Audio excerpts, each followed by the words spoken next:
नमस्कार. सात जन्माची सतीश आणि प्रीती भाग 82 मध्ये तुम्हा सर्वांचं स्वागत आहे. त्या दिवशी घरी गेल्यानंतर सगळ्यांच्याच डोक्यात एकच विषय घोळत होता, लग्नाविषयीचा ड्रामा. कोणी मोबाईलवर लग्नाचे सीन पाहत होतं, कोणी सप्तपदीचे अर्थ वाचत होतं, तर कुणी मनातल्या मनात स्वतःला त्या भूमिकेत उभं करून पाहत होतं. दुसऱ्या दिवशी कॉलेजमध्ये सगळे पुन्हा एकत्र जमले होते. काल ठरवलेला लग्नाविषयीचा ड्रामा प्रत्येकालाच योग्य वाटत होता. नीता लगेच म्हणाली, काल घरी गेल्यानंतर मी खूप विचार केला. खरंच हा विषय खूप अर्थपूर्ण आहे. केतकीही लगेच म्हणाली, हो, आपला हा ड्रामा फक्त करमणुकीसाठी नसेल, तर लोकांना काहीतरी विचार करायला लावणारा असेल. तेव्हा सगळ्यांनी एकमतांनी ठरवलं की आपण हाच ड्रामा करायचा. तेव्हा सोनाली थोडी मिश्किल हसत म्हणाली, गाईज आपण सगळ्यांनी ड्रामा फिक्स केला, पण आता आपली खरी परीक्षा सुरू होणार आहे. अगं म्हणजे कोणती भूमिका कोण करणार हे ठरवायला पाहिजे ना. तेव्हा सगळेच एकदम शांत झाले. पण सोनाली सतीश आणि प्रीतीला जवळ आणण्याच्या हेतूने म्हणते, माझ्या मते नवरा नवरीची भूमिका सतीश आणि प्रीतीनेच करायला हवी. हे ऐकता सतीशचा चेहरा उजळला. त्याच्या डोळ्यात क्षणात चमक आली. मनातल्या मनात तो स्वतःला त्या भूमिकेत पाहू लागला. तो थोडा लाजत होता, पण त्याच्या चेहऱ्यावर प्रचंड आनंद दिसत होता. पण त्याच्या त्या आनंदावर क्षणात पाणी फिरलं. तेव्हा प्रीती घाबरून लगेच म्हणाली, नाही नाही सोनाली, मी नवरीची भूमिका नाही करणार. हे शब्द ऐकता क्षणात सतीच्या चेहऱ्यावरचा तो आनंद नाहीसा झाला. तेव्हा तो काहीच बोलला नाही. हळूच नजर वळवून तो दुसरीकडे पाहू लागला. त्याच्या डोळ्यात निराशा होती आणि मनात खोल कुठेतरी दुखावलेपणा होता. ड्रामा आहे एवढंच, तरीही तिला माझ्यासोबत नवरीच्या भूमिकेत उभं राहावंसं वाटत नाही का? कदाचित मीच जास्त अपेक्षा केल्या, तो स्वतःशीच म्हणाला. हे सगळं सोनालीने पाहिलं. तिच्या लक्षात आलं सतीश किती दुखावला आहे. पण सगळ्यांसमोर ती काहीच बोलू शकली नाही. तेव्हा ती गप्प बसली, पण मनातल्या मनात सतीशचं तिला वाईट वाटत होतं. कधी कधी चांगलं करायला गेलेलं ही उलटं ठरतं असं तिला मनातून वाटलं. पण तिने मनात मात्र ठरवलं, या दोघांना एकत्र आणण्यासाठी काहीतरी करायलाच हवं. तेव्हा सोनाली मुद्दामच प्रीतीला विचारते, काय ग प्रीती, हा फक्त ड्रामा आहे? प्रीती ही लगेच उत्तर देते, हो सोनाली, पण मला नाही जमणार. त्यापेक्षा मी नवरीच्या बहिणीची भूमिका करते. मला डान्स करायला आवडतो, तर मी बहिणीच्या लग्नात छान डान्स करते. हे ऐकून कार्तिक आणि नीता दोघेही एकाच वेळी डोक्याला हात लावतात. कार्तिक हसत नीताला म्हणतो, काय ही प्रीती, सतीच्या सगळ्या स्वप्नांवर पाणी फिरवलं हिने. नीता ही मान हलवत म्हणते, खरंच ना कार्तिक.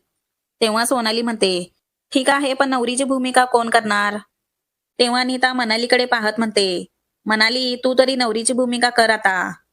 मनाली थोडा विचार करून म्हणते, चालेल मग मी नवरी होते. मनाली असं म्हणता सगळ्यांचं टेन्शन थोडं दूर झालं. केतकी पुढे विचारते, मग कन्यादानासाठी आई वडिलांची भूमिका कोण करणार? आता कार्तिकला तर वडिलांची भूमिका करावी लागणार, कारण तो एकच पुरुष आपल्या ग्रुपमध्ये आहे. पण आईची भूमिका कोण करणार? तेव्हा प्रीती नीताकडे पाहून म्हणते, नीता आणि कार्तिक, तुम्ही दोघं मुलीच्या आई वडिलांची भूमिका करा ना. नीता लगेच म्हणते, वा, म्हणजे स्वतःसाठी सगळ्या चांगल्या भूमिका घेतल्या आणि मी आणि कार्तिकने आई वडिलांची भूमिका करायची होय?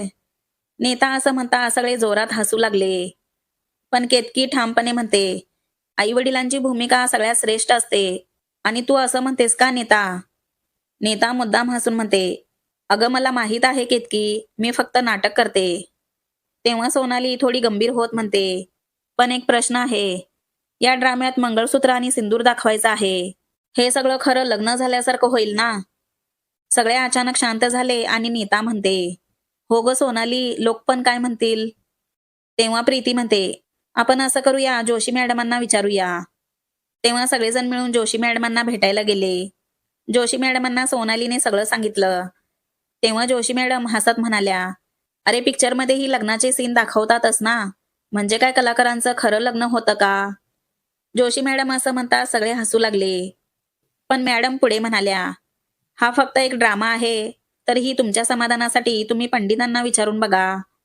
तेव्हा सगळेजण म्हणाले, चालेल मॅडम, मग तसं पंडितांना विचारून बघतो. कॉलेज सुटल्यानंतर सगळे मंदिरात गेले. त्या मंदिरातील पंडितजींना सतीश सविस्तर सगळं सांगतो.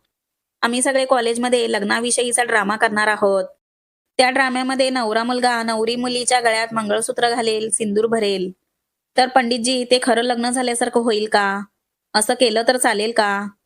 पंडितजी हे सगळं शांतपणे ऐकत होते.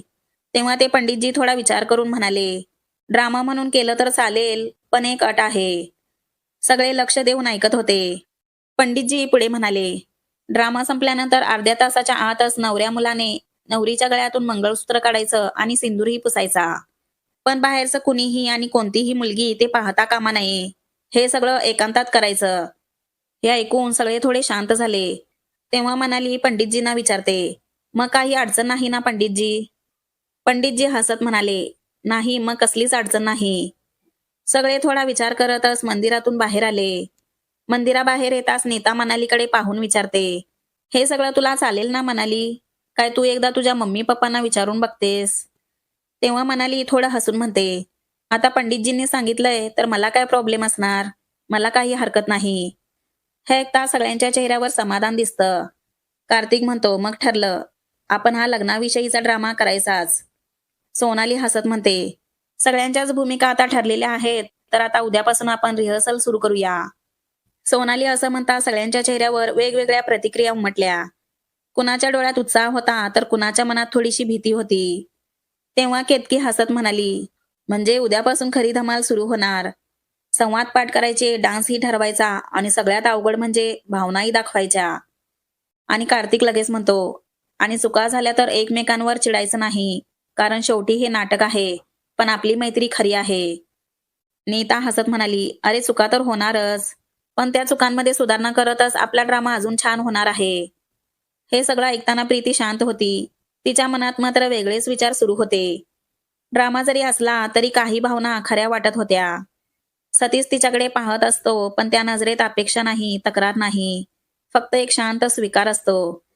तिच्या निर्णयांना समजून घेणं हेच कदाचित प्रेमाचं खरं रूप असावं, असं त्याला आतून वाटत असतं. अशी सगळी चर्चा करून सगळे घरी जाण्यासाठी पुढे निघाले. पण सोनाली हळूच सतीशला बाजूला घेते आणि म्हणते, सतीश, तुला आणि प्रीतीला जवळ आणण्यासाठीच मी तुम्हा दोघांना नवरा नवरीची भूमिका सुचवली होती. खरं सांगू का सतीश, माझी मनापासून इच्छा आहे की तुम्ही खऱ्या आयुष्यातही नवरा बायको व्हावंच. पण आता बघ ना, या ड्राम्यापुरतं का होईना, तुम्ही दोघं नवरा बायको झाला असता तर किती छान दिसली असती तुमची जोडी.